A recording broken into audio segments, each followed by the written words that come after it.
A comprehensive entitlement reform package that gets it all done in the next 2 weeks. Joining me now, Congressman Adam Schiff of California. Congressman, thank you so much for your time. It's a pleasure. So you heard the president responding again to the proposal from Republicans yesterday. What's your gut right now on this? Well, my gut is that we're going to reach a deal. I don't think we're going to go over the cliff, but we're going to have a hard couple weeks of negotiating still ahead of us. I don't envy the position the Speaker is in, but he has to face the fact that his party lost the election, but more than that, they lost the argument. The American people really agree with what the President has proposed. They believe that this has to be a balanced approach that includes new revenues as well as new spending cuts, and the President has proposed something very comprehensive to do that.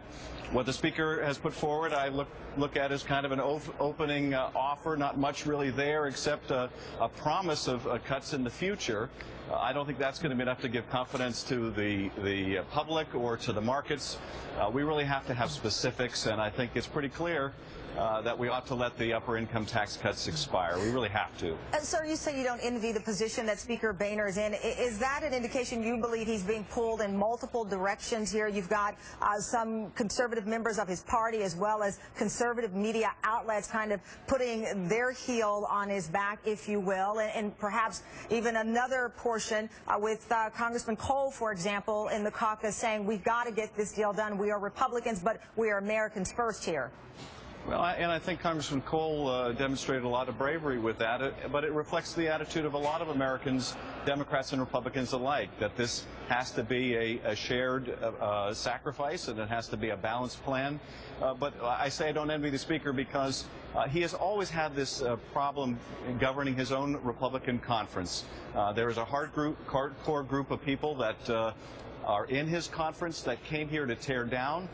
They have never adapted to having to govern, and it's extraordinarily difficult to get a majority of his conference to go along with anything. What the Speaker, I think, is going to have to do is he's going to have to jettison the rule, the majority of the majority rule, where he won't take up anything without a majority of the Republican conference.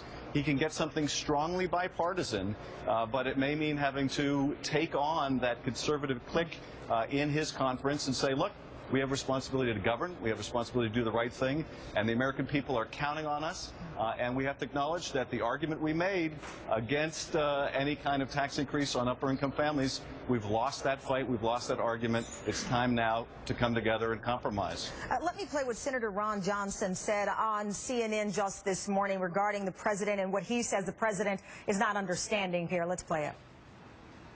This president just simply doesn't understand that, and so as a result, he's going to punish success. We're going to put at risk the economic growth that we really need to create the jobs, to create taxpayers, to create the revenue we need.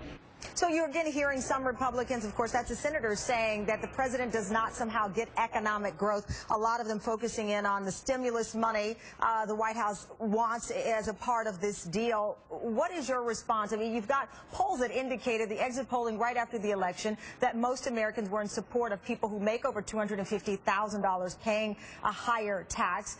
They have confidence in this economy, perhaps the reason that your party saw success in the election. But what do you make of this notion that, again, some Republicans say the president doesn't get small business or economic growth somehow?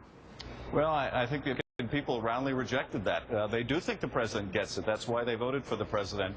But more than that, economists think the president gets it, that this really has to be a balanced approach. And I don't think any credible economist will tell you that we can simply cut our way out of our current deficits and debt. We do need new revenues. And the question is, where should those new revenues come from? Should they come from a middle class or working families that have really struggled or had setbacks in the last decade? Or should it come from families that have done very well and can be asked to do a little more? If you look at the prosperity we enjoyed during the Clinton administration, when the tax rates were higher on upper-income families, that certainly didn't kill economic growth. We had just incredible economic growth during those Clinton years. So this same tired argument that we hear time and time again that any kind of tax increase on anyone will hurt the economy, it just isn't borne out by history. And real quick, I've got to ask you, there have been some analysts who say that both of these proposals are essentially for the base, and that in reality, both sides know that you'll come to the middle. You have Johnny Isakson, Senator Johnny Isakson, who said earlier that there's too much posturing going on here. What is your response that in reality the proposal from the White House and the President, as well as from Speaker Boehner and the Republicans, were just for the base? Well, you know, they certainly are the opening show of cards, and I don't think it's where either party expects to end at the end of the day. But I do think we're going to be a lot closer to where the president has proposed than we are to the non-offer from Speaker Boehner.